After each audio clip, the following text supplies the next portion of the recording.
Dharma Bakti tu Ibu Pertiwi. Pelanggaran etik di Mahkamah Konstitusi, keterlibatan sejumlah aparat penegak hukum dalam berbagai demokrasi perwakilan yang sedang berjalan, dan pernyataan kontradiktif pembenaran-pembenaran Presiden tentang keterlibatan pejabat publik dalam kampanye politik serta netralitas dan keterpihakan merupakan wujud penyimpangan dan ketidakpedulian akan prinsip demokrasi.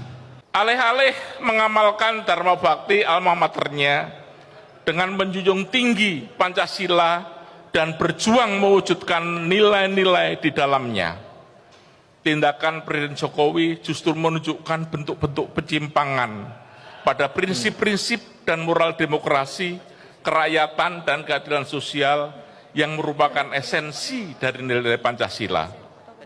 Karena itu, melalui petisi ini, kami segenap Sivitas Akademika Universitas Gadjah Mada meminta, mendesak, dan menuntut segenap aparat penegak hukum dan semua pejabat negara dan aktor politik yang berada di belakang Presiden, termasuk Presiden sendiri, untuk segera kembali pada koridor demokrasi. Bung Karno telah mengatakan bahwa Gajah Mada adalah sumbermu. Gajah Mada adalah mata airmu. Gajah Mada adalah sumber airmu. Tinggalkanlah kelak Gajah Mada ini bukan untuk mati tergenang dalam rawa ketiadaan amalan atau rawanya kebuktian diri sendiri, tetapi mengalirlah ke laut, tujulah ke laut, lautnya pengabdian negara dan tanah air yang berirama, bergelombang, dan berirama, bergelora. Bulak Sumur, 31 Januari 2024, tertanda Sivitas Akademika.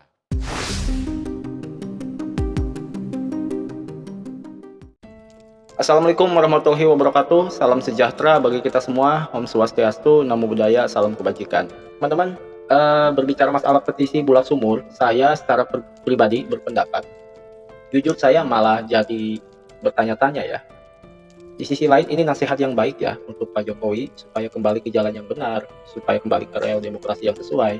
Padahal secara fakta saya memandang sebenarnya apa sih yang udah dilakuin Pak Jokowi ya? Apakah dia udah keluar jalur? Apakah memang Pak Jokowi ini udah benar-benar di luar batas? Saya pribadi pun belum melihat hal itu ya. Kalau misalkan kita mundur beberapa hari ke belakang, Pak Jokowi memang pernah berbicara ya, memberikan statement atas respon dari pertanyaan seorang wartawan. Apakah Presiden boleh ikut berkampanye? Sontak Pak Jokowi pun menjawab sesuai dengan yang dia ketahui, dan beliau juga menjawab sesuai dengan aturan yang ada. Presiden boleh ikut berkampanye dengan catatan tidak boleh menggunakan fasilitas negara dan harus cuti. Sebenarnya dari situ aja kita udah cukup ya. Kalau kita berpikir rasional dan logis, sebenarnya itu udah cukup. Karena apa yang dijawab oleh Pak Jokowi itu memang faktanya, aturannya seperti itu. Presiden boleh ikut berkampanye. Lalu apa yang terjadi? Di wawancara yang kedua, wartawan kembali lagi mempertanyakan hal itu, ditambahkan atas pernyataan Pak Jokowi itu banyak publik yang berstatement ya, banyak pro kontra. Sehingga di wawancara yang kedua ini Pak Jokowi lagi-lagi menegaskan secara konsisten dan yakin bahwa Presiden itu ikut berkampanye, boleh ikut berkampanye dengan catatan tidak boleh menggunakan fasilitas negara, harus cuti, sambil saat itu Pak Jokowi menunjukkan sebuah tulisan besar yang isinya itu pasal yang mengatur bahwa Presiden bisa ikut kampanye. Nah, mungkin menurut saya kenapa petisi Bulak Sumur ini muncul, ya mungkin bisa jadi salah satu pemicunya adalah pernyataan dari Pak Jokowi beberapa hari ke belakang. Namun, balik lagi teman-teman, saya secara pribadi masih bertanya-tanya. Di situasi politik yang lagi memanas seperti ini, tentu ya, kita pun akan bertanya, apakah ini benar-benar murni ya atas kepedulian mereka terhadap bangsa, negara, dan demokrasi kita, atau memang ini hanya sekedar rangkaian, atau memang ini hanya sebuah drama atau permainan, strategi untuk menguntungkan salah satu paslon lain, kita nggak tahu ya. Biar masyarakat yang menilai. Namun pada intinya sekali lagi teman-teman, saya secara pribadi yang pertama mengapresiasi ya terhadap suara ya atas nasihat yang mereka sampaikan. Tapi mohon maaf, jika memang benar-benar murni untuk kepentingan bangsa dan negara, saya memandang jika saya punya niat untuk memberi nasihat kepada seseorang, saya akan lebih bagus, akan ada lebih baiknya jika saya langsung bertemu dengan orangnya tanpa harus menyampaikan ke publik. Saya tidak sedang membela presidennya ya, saya membela Jokowinya sebagai manusia biasa. Ya, jabatan presiden itu bukan amanah yang ringan, apalagi di tengah arus politik dan harapan besar kemajuan seperti sekarang ini. 10 tahun loh. Tapi orkestra bapak-bapak yang terhormat yang mengatasnamakan sivitas Akademi UGM menyudutkan Jokowi sebagai presiden di tengah kondisi politik seperti ini, saya jadi mikir. Karena tidak semua nasihat itu harus dibuat secara terbuka, yang ujung-ujungnya kayak gini kan dianggap politisasi. Apa bedanya? Kemana bapak-bapak ketika Jokowi dianggap bukan bagian dari keluarga UGM, jasanya dituding palsu dan sebagainya. Di tengah kondisi negeri dan harapan kemajuan yang sudah diemban, banyak cara untuk mengingatkan, apalagi kelas teman-teman sivitas akademis. Karena memang negeri ini tidak bisa berjalan hanya dengan teori. Hai, bapak-bapak akademika Gajah Mada. Di mana kalian saat mahasiswa kalian menghina Bapak Joko Widodo? Kalian di mana? Tutup mata, tutup telinga, atau pura-pura buta? Secara tidak langsung, kalian telah mengakui bahwa kalian adalah orang-orang yang gagal mendidik mahasiswa-mahasiswa kalian di Universitas Gajah Mada. Mendidik moral, mendidik etika, mendidik akhlak, kalian gagal. Tapi saat ini, kenapa Anda muncul saat Presiden Joko Widodo menjawab sebuah pertanyaan dari wartawan tentang Presiden Menteri bolehkah berkampanye? Kalian muncul, kalian seakan-akan dipermalukan, seakan-akan nama baik Universitas Gajah Mada dipertaruhkan. Hei, kalian di mana saat Presiden Joko Widodo direndahkan oleh mahasiswa kalian? Saya masyarakat Indonesia sakit hati saat presiden saya dihina, tapi kalian pura-pura buta. Apa memang benar-benar buta? Buta mata tidak berpengaruh besar, tapi buta hati itu yang membuat hancur dunia ini. 5 tahun terakhir, utamanya menjelang pemilu 2024 ini, kami sebagai masyarakat Indonesia 5 tahun terakhir ini juga melihat dan mengamati menjelang pemilu 2024 ini ya, pendukung paslon 01 dan 3 banyak episode drama Korea bermunculan. Kita juga melihat ya, kampus Ibu UI dan UGM itu yang paling getol mengomentari kepemimpinan Pak Jokowi. Dan menjelang pemilihan presiden 2024 yang tinggal menghitung hari ini ya, dengan menggiring opini-opini, drama-drama Korea akan bermunculan, Bu. Karena itu bentuk kekhawatiran kalau sampai terjadi 02 menang 1 putaran. Mungkin ya, paslon yang didukung oleh kedua kampus tersebut itu kalah.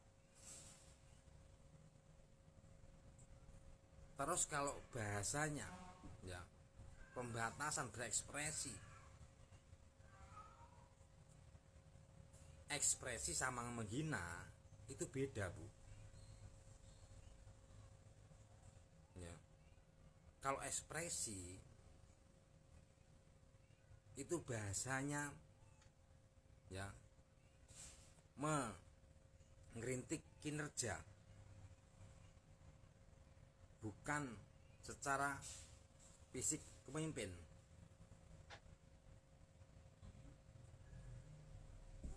Kami sebagai masyarakat siap menghadapi pemilu dengan damai. Hmm. Siapapun pemenangnya ya harus kita hormati. Masyarakat tidak pernah menggiring opini-opini. Ya, itu bentuk kekhawatiran masyarakat. Betul, Pak. Masyarakat melihat mana yang pengubral janji calon pemimpin dan mana calon pemimpin yang memberi bukti. Terutama dengan adanya program hilirisasi, banyak oknum dan kalangan yang menentang. Padahal kalau program hilirisasi berjalan dengan baik, itu sangat menguntungkan bangsa dan negara. Kami juga curiga ya, karena mungkin penguasa raksasa, pengusaha raksasa yang selama ini mengeruk sumber daya alam Indonesia dan membeli dengan murahnya, setelah adanya program hilirisasi, akhirnya perusahaan-perusahaan raksasa Amerika, Eropa, Cina dan lain sebagainya itu gerah dan akhirnya menggunakan masyarakat Indonesia sendiri untuk mengoyak kekuasaan Pak Jokowi. Tujuannya apa? Membatalkan program tersebut kalau sampai Pak Jokowi tergoyahkan. Kami masyarakat bawah pendukung Pak Jokowi, walaupun tidak bergelar renteng-renteng sampai kalung renteng-renteng kayak ibu-ibu, bapak-bapak, kami sedikit juga paham mana pemimpin yang membawa kemaslahatan ya, dan mana pemimpin yang nanti ditumpangi oleh kepentingan.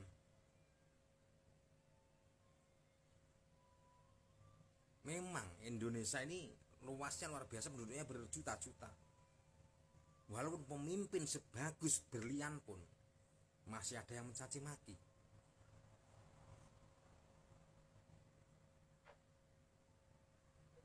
Oke, itu pendapat kami sebagai masyarakat, Bu. Ya. Salam damai, salam keutuhan untuk NKRI dari masyarakat pecinta pendukung Pak Jokowi. Dan dilanjutkan untuk pemimpin yang mampu melanjutkan program tersebut. Jangan sampai digiring opini-opini ini itu. Kalau Mas Gibran bahasa menabrak segala macamnya, Mas Gibran apa salahnya? Ya, menggunakan hak berpolitiknya. Ya, berhak memilih dan dipilih. Umur hanyalah angka, tergantung kemampuan dan perbuatan seseorang pemimpin untuk kemaslahatan masyarakatnya. Oke, salam toleransi, salam damai. Halo, Profesor Kuncoro. Ya, bidang psikologi yang ikut berbicara tentang politik. Ya. Ini gara-gara apa? Yaitu penampilan debat Mahfud MD, Profesor Mahfud MD yang malu tak ketulungan. Ya, sehingga teman-teman sejawat, yaitu para profesor dan doktor, seolah-olah marah besar dengan penampilan Mahfud MD itu sejatinya, yang seolah-olah terkalahkan oleh penampilan dari Gibran, yang sebetulnya itu hal biasa di dalam era yang semakin maju. Ya, banyak sekali perubahan yang terjadi pada seorang mahasiswa. Anggaplah Gibran itu adalah mahasiswa yang debat bersama profesornya. Itu sebetulnya hal biasa jika seorang profesor itu tidak menepuk dada bahwa dirinya yang merasa pandai di dunia Indonesia. Ya. Kalau kalian seorang profesor dan doktor merasa pandai, jeduk ilmunya, harusnya rakyat Indonesia itu tidak terbirit-birit mahasiswanya setelah lulus sibuk mencari kehidupannya sendiri. Betul. Mereka dengan jelas akan kemana arahnya dan kemana tujuannya akan jelas. Tapi apa yang terjadi di akar rumput, ya, yang terjadi adalah tidak perlu kuliah, toh nanti ia jadi pengangguran. Itulah hasil yang kalian cetak para profesor. Ya, cukup sekolah SMA saja, SMK saja, jelas, ya, masa depannya jelas. Daripada SMA lebih baik SMK, jelas masa depannya untuk mencari pekerjaan. Apa sih yang dicari dari seseorang ketika dia harus menempuh pendidikan SD, SMP, SMA, kuliah?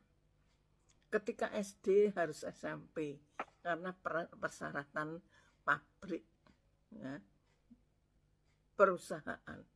Untuk seorang buruh harus berijazah SMP. Semakin majunya zaman, maka tuntutan persyaratan itu naik menjadi SMA. Ya. Seiring dengan tuntutan zaman, besok ini, ya, lulusan keinginan dari perusahaan itu akan semakin meningkat, yaitu berijazah sarjana. Tapi sayangnya jika profesornya kualitasnya seperti Anda, ya, tidak bisa bekerja sama, tidak bisa membuka hati, kesulitan mahasiswa, kepandaian mahasiswa, ya ini jadinya seperti ini, ya, ketika keadaan mahasiswanya yang lebih pandai seperti tertampar mukanya.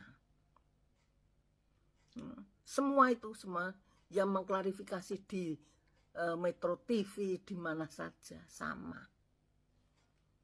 Intinya apa? Membela Mahfud MD yang malunya tidak ketulungan. Sebetulnya hal biasa ketika Mahfud MD menyikapinya. Memang dia tidak tahu, maka berkelitlah dengan cara tidak tahu. Bukan malah itu pertanyaan receh itu. Ya. Baru dikasih pertanyaan receh saja tidak bisa menjawab loh. Tidak perlu dijawab. Bukan tidak perlu dijawab, tapi tidak bisa menjawab. Itu yang terbaca oleh rakyat, gitu loh. Ya, jadi sekarang petisi dari Pak Kunchoro bersama teman-temannya membawa marwah UGM. Memangnya UGM sudah dijatuhkan oleh kinerja Joko Widodo? Tidak, justru menurut saya mulai dari berhentinya selesainya tugas Presiden Joko Widodo, saya yakin dan percaya UGM tidak akan pernah mencetak orang seperti Joko Widodo. Itu pertama dan terakhir. UGM hanya nama besar saja. Yang saya tahu UGM itu hanya nama besar saja. Sama dengan UI. Kiprahnya di masyarakat tidak ada. Jauh. Ya. Jauh sekali kiprahnya dalam masyarakat. Saya ingin tahu kiprahnya apa sih? Apa yang dihasilkan sarjana-sarjana yang dihasilkan dari UGM. Ya. Saya kok tidak pernah mendengar, oh ini telah melakukan sesuatu, oh ini, enggak ada. Ya seperti Pak Kunchoro inilah kualitasnya. Ya. Orang-orang profesor yang hanya duduk di belakang meja dan membuat administrasi untuk kenaikan pangkat. Itu saja. Nah, sedangkan cara penilaiannya asalkan mahasiswanya sopan dan tunduk, tidak tidak ngelunjak, ya gul-gul saja. Textbook. Ya, jadi ibaratnya apa? Mengajar tentang definisi dan cara menulis karya tulis. Itu contohnya apa? Mau bukti. Pak Kunchoro mau bukti. Gibran, mahasiswa UGM yang bisa kualitas seperti itu bisa menjadi BEM. Hanya karena apa? Berani menghina presiden. Dan itu Pak Kunchoro CS, para petisi yang Anda bentuk diam saja. Ketika pertama kali Joko Widodo terpilih menjadi presiden, mulai dari pertama kali dia mengangkat sumpahnya untuk menjadi presiden hingga hari ini, ada enggak suara dari UGM membela dari Presiden Joko Widodo?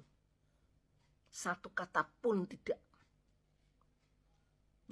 Saya salut dengan orang-orang alumni UGM yang ikut bekerja sama dengan Presiden Joko Widodo dalam kabinetnya, sehingga dia bisa bersama-sama. Ini loh, mbok memuja atau praktik ngelem sitik loh, kan enggak belas. Ya. Presidennya dihina, presiden yang dipilih oleh rakyat. Kalau Anda tidak memilih tidak masalah, rakyat yang memilih. Tapi ketika dicemooh timbul cebong dan kampret, kemana Anda bersembunyi? Kemana Anda bisa menjelaskan pada mahasiswa selain mengizinkan mahasiswa ikut demo? Hanya gegara Indosat dijual supaya dibeli lagi. Ibarat barang bekas disuruh beli lagi. Ya. Seperti apa sih kualitasnya? Jadi menurut saya, Pak Kunchoro, percuma berbuih-buih lu mulutmu. Ya, berbicara seperti itu, menilai Presiden Joko Widodo yang 10 tahun bekerja untuk negara ini.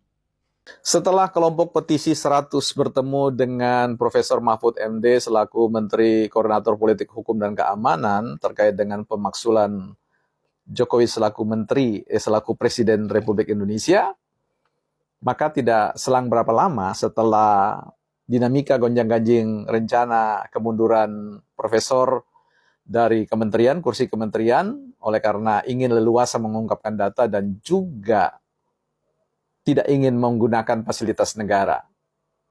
Beliau kemudian menyampaikan bahwa di tangan beliau ada surat pengunduran diri yang akan segera disampaikan kepada Sekretaris Presiden dan juga kemudian diatur pertemuan mereka agar supaya semuanya itu terlihat beradab dan beretika.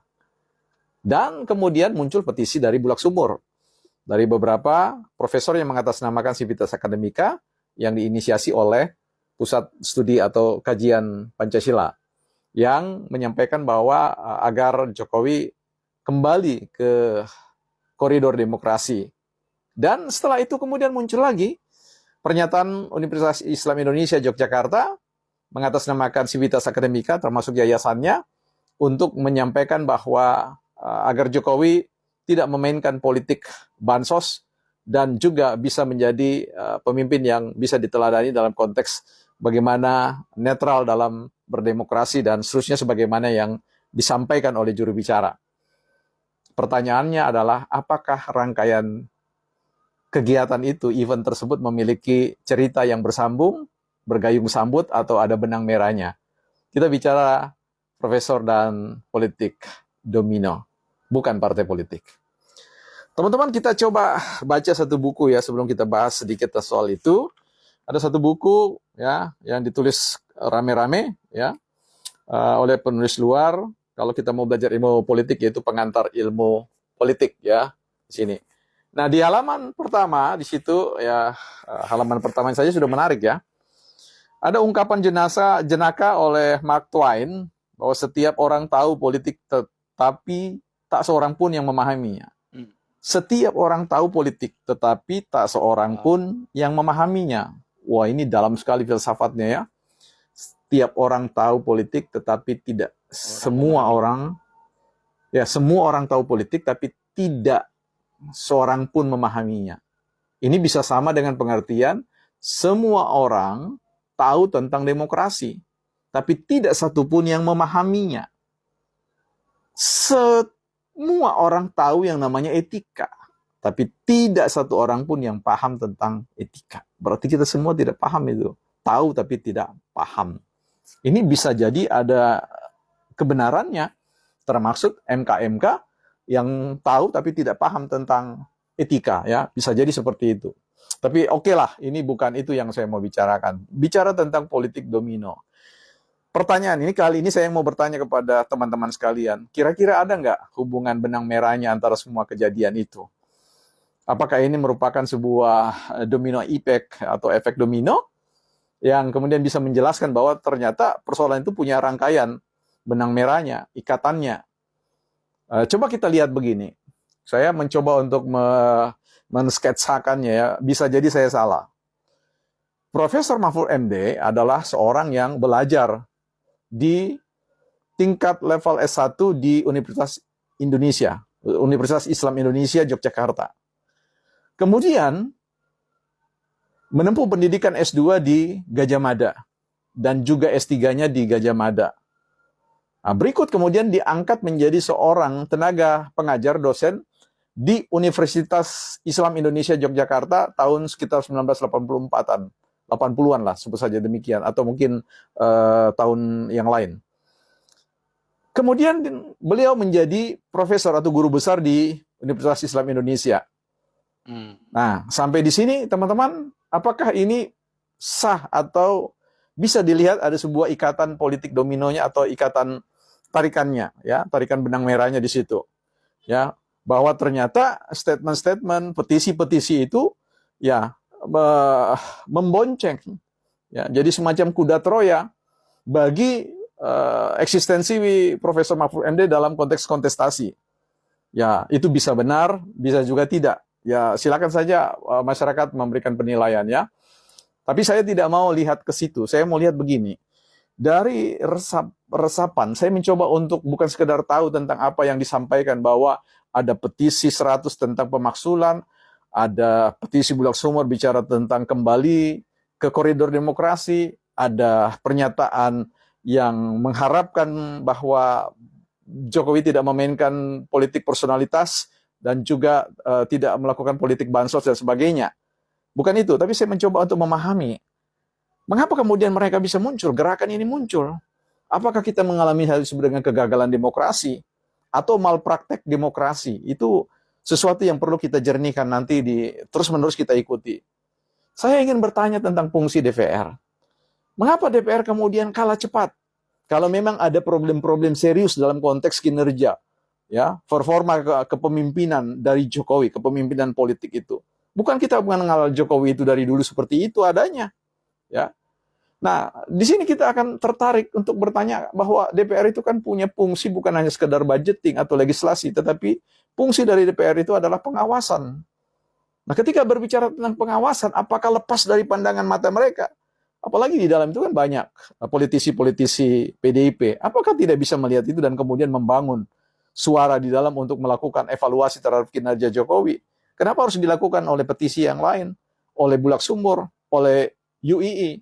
Ini kan akan menimbulkan sebuah kecurigaan bagi masyarakat. Ya, ini ada sesuatu gerakan atau strategi yang dimainkan karena memang sudah di ujung ini sudah tidak ada daya lagi, sehingga harus diambil pendekatan yang lebih agak sedikit bombastis. Ya, apakah itu seperti itu? Nah, saya tidak bisa memastikan bahwa namanya saja kita menafsir ya, tafsir sosial dan tafsir politik, gerakan-gerakan perilaku politik di ruang publik.